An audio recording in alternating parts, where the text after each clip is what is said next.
King Charles will mark his first Trooping the Colour as sovereign this weekend, his first official birthday celebration.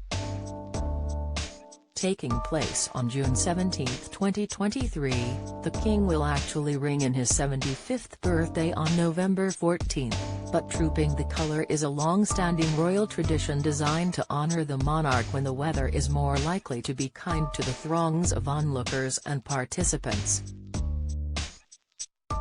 The spectacle will see regiments of the Household Division troop their colour on Horse Guards Parade, the annual RAF Fly Past and the royal family's iconic balcony appearance. Queen Elizabeth II attended Trooping the Colour every year of her 70-year reign, except in 1955 when the event was cancelled due to a national rail strike. However, one particularly dramatic turn of events at the ceremony in 1981 could have seen the then 32-year-old Prince Charles take over as king much sooner than expected. Trooping the Colour 2023, everything you need to know. King Charles is preparing for his first ever Trooping the Colour as monarch, a British royal tradition jam-packed with pomp and pageantry.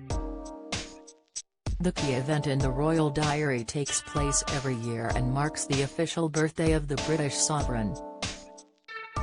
It dates back centuries and became an annual event from 1760. HereExpress.co.uk looks at all the key events of Trooping the Colour, including why it takes place, what happens on the day, timings and who will appear on the palace balcony. Most royal watchers will recall images of the Queen travelling down the Mall from London's Buckingham Palace by carriage as part of the Trooping the Colour procession. But in earlier years, the Queen rode her own horse. And one year, it became clear just how exposed she was on horseback. On June 13, 1981, the 55-year-old Queen Elizabeth II mounted her 19-year-old horse, Burmese, and headed down the Mall. In the crowds lining the streets, a 17-year-old named Marcus Sargent found a spot near the junction between the Mall and Horse Guards Avenue. When the Queen rode past, he fired 6 quick blank rounds from his starting pistol directly at the Queen.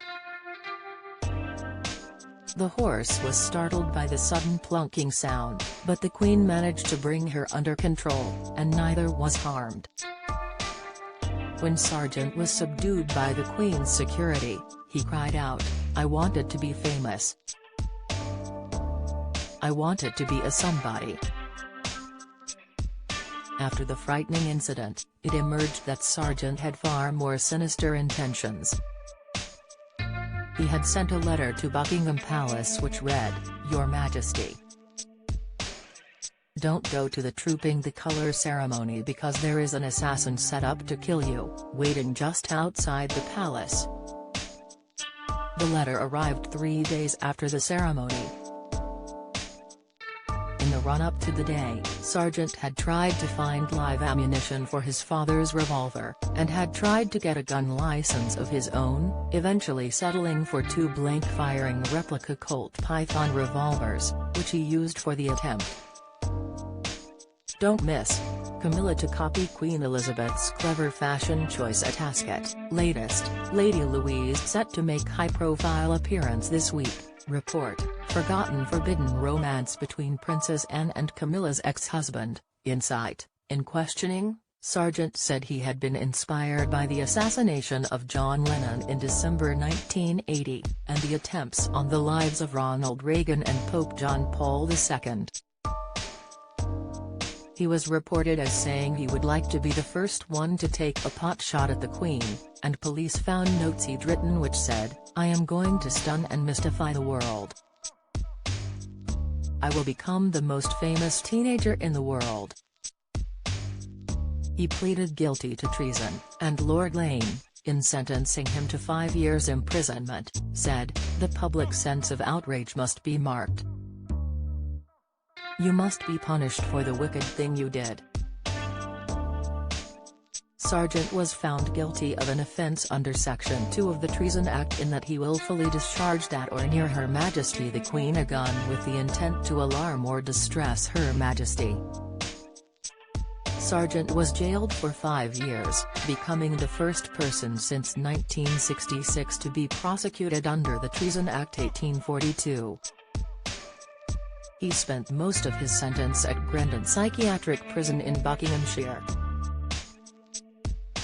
He allegedly wrote to the Queen from prison to apologise for his actions, but never received a reply.